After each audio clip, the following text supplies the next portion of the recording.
There's always something I managed to miss or didn't catch. But let's get to it. Now, the first thing to note is that the opening credits have changed again, and just like in the previous episodes, the tiles flipping over signify the Army of the Dead, and they have stopped in front of Winterfell. With all the devastation and destruction that happened during the battle, I'm sure the opening credits for next episode will update once again. The episode also opens up with our characters preparing for battle. As Theon is walking over to the Godswood to protect Bran, we can see that Alice Karstark is there with him. Some people have said that they saw her in the episode 4 preview, so it's possible she could have survived, but we will just have to see. When Melisandre appears before the battle, she lights up the Dothraki weapons after reciting some words. However, if you notice, Beric rarely needs to do this, which indicates that he's used the flaming sword trick so much that he doesn't need to recite the spell. It's just by memory, which is something the actor for Beric has confirmed. Melisandre needing to do this could mean that she's still fairly new at using these powers. In Season 3, we see a small conversation between her and Thoros, and how she's surprised that he's brought Beric back so many times, and in Season 6, we also see that she's hesitant on resurrecting Jon Snow, since she's never tried anything like that before. This could explain her sudden death at the end of the episode, as she had exhausted all the magic that she's reserved to keep her young on this final battle, to light all those weapons, and to ignite the fortifications. Before the battle, when Arya tells Sansa to head down to the crypts, she gives Sansa a dagger, and the same advice Jon gave to her when she received Needle, to stick him with the pointy end. As the Dothraki charge forward, we also see Jorah charging in as well, a slight callback to when Jorah was one of the first to charge in during the Siege of Pike in the Greyjoy Rebellion. Fans were also happy to see Ghost charging alongside him, mainly because Ghost has been sidelined for most of any major battles that Jon is involved in, most notably the Battle of Bastards. And yes, he did survive. He was in the episode preview, which I missed when I did my preview breakdown, but apparently he did survive.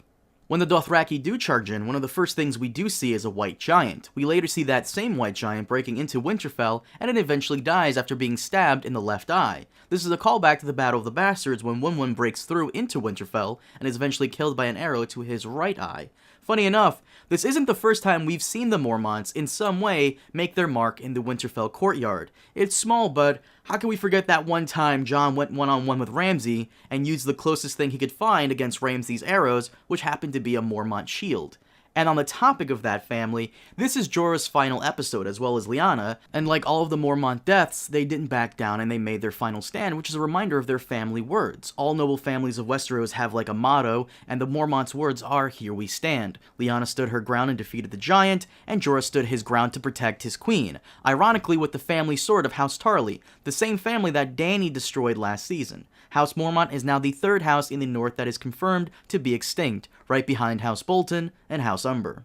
Originally, the fighting style of the White Walkers were much different. Because they terrorized the wildlings for so long, you can tell that they were much more confident by going out and fighting as frontline shock troops, originally. However, after the Battle of Hardhome, they realized that they were now dealing with people that could defeat them. This episode showed us that they are not mindless creatures, but sentient enough to form battle strategy and tactics. It's the reason that they now wear battle armor, because if you remember, Sam used a Dragonglass dagger to kill one of them back in Season 3. So in preparation for the Battle of Winterfell, the White Walkers served as generals and stayed behind while launching a whirlwind to weaken the dragon's assault. When the Night King falls off Visceron, he is attacked by Dany with dragonfire but survive. This could indicate that because he is made of magic, that magical attacks do not work on him. And yes, dragons are considered magical creatures, or at least creatures with a strong connection to magic. However, the Night King is later killed by Arya with Littlefinger's Valyrian steel dagger. Before this, Arya runs into Melisandre inside Winterfell, who tells her the eyes she'll take forever: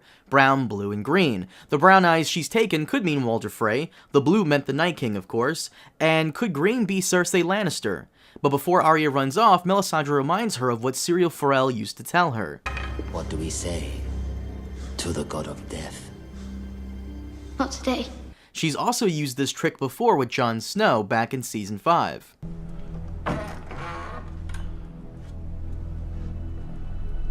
You know nothing, Jon Snow.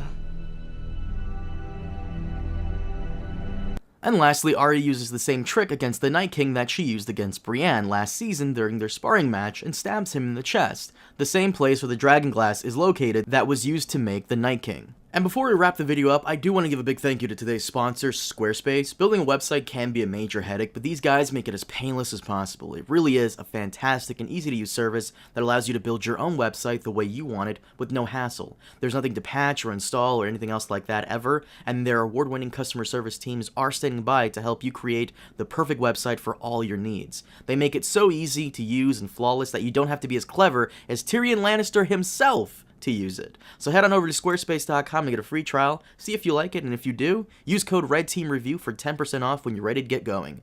Link below in the description. But guys, thank you so much for watching. I'm sure I missed a couple of things, so let me know if there was something you noticed that I didn't. As always, leave your thoughts down below, leave a like if you enjoyed, and be sure to subscribe and hit that bell button to stay notified, or follow me on Twitter to stay up to date with all future videos. Thanks so much for watching, and I'll see you next time. Have a good one.